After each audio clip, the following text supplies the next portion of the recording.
limited amount of money for a limited period of time, and most people that depend on that end up living in poverty. It's just not enough.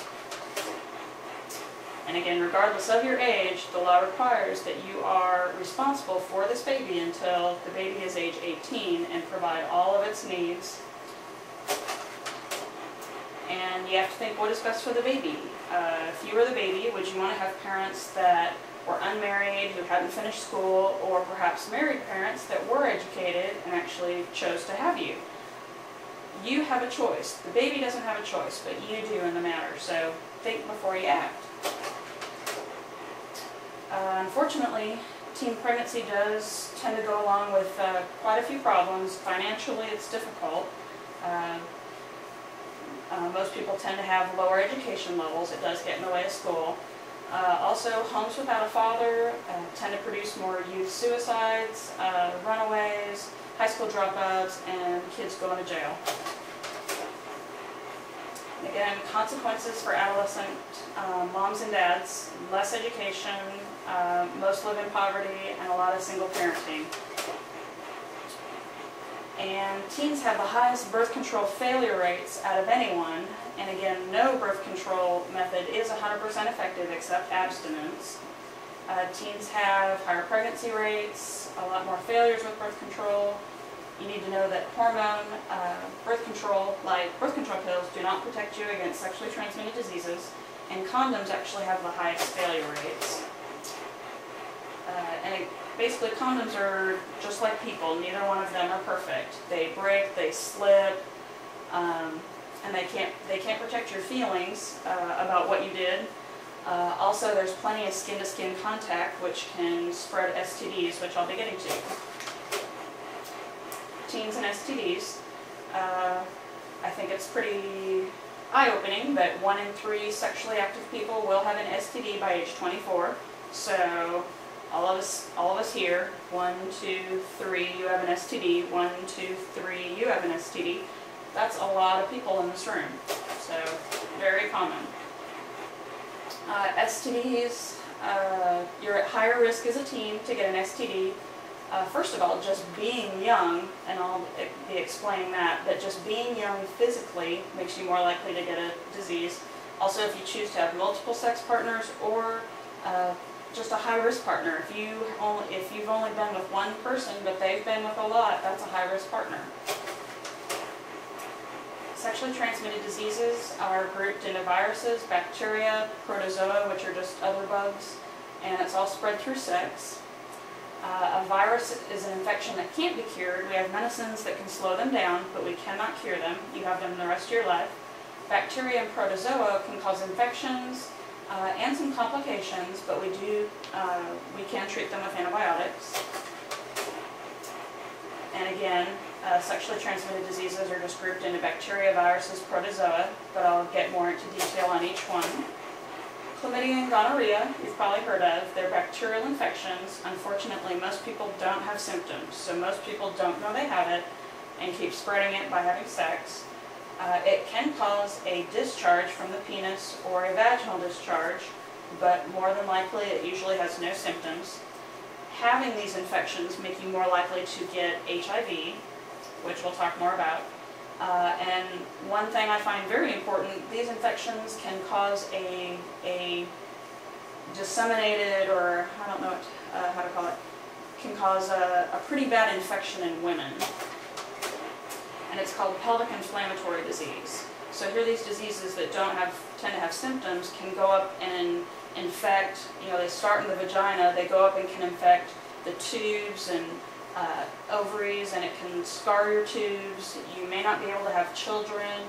They can scar your tubes where you trap an egg from getting pregnant, have a tubal pregnancy where you can die from that.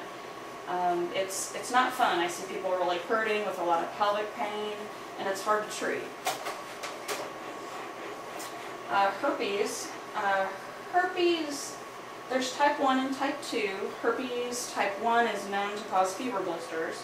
Type 2 is usually referred to genital herpes, but if you think about it, we have oral sex nowadays, so type 1 and type 2 can be either place. We do generally call genital herpes type 2. But herpes causes very painful outbreaks of blisters around the genitals for about 7 to 10 days, and you can just keep breaking out with these for the rest of your life.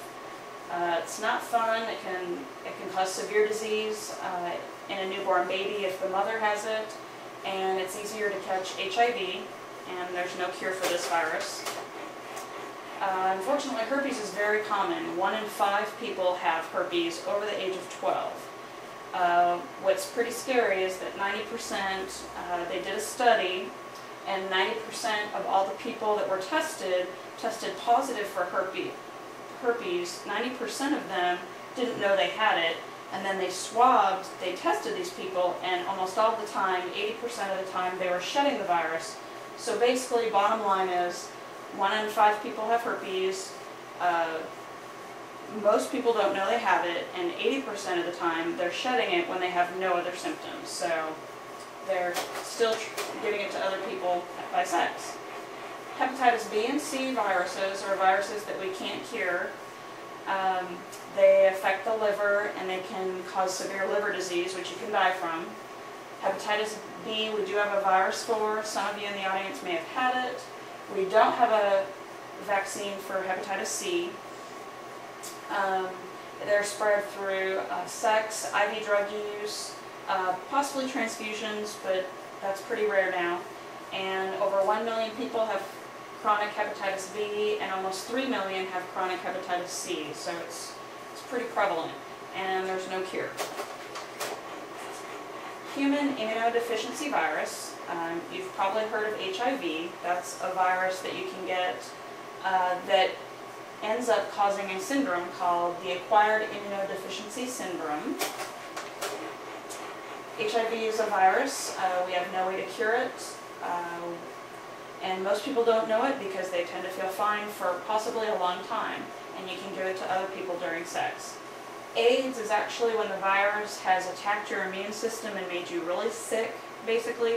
The virus itself does not kill you, but it makes you so sick, and it attacks your immune system so bad that you simply get a cold and you can die from it. So makes you susceptible to... Makes you very susceptible to infections.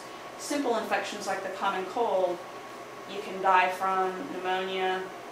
So, you know, we don't have a cure for AIDS. We can slow it down, but you do die from AIDS. And how do you get HIV? Through male to female intercourse, or same-sex intercourse, or homosexual intercourse. IV drug use, it can be given from mother to a baby during childbirth, and blood transfusions, which are rare now since our blood is tested.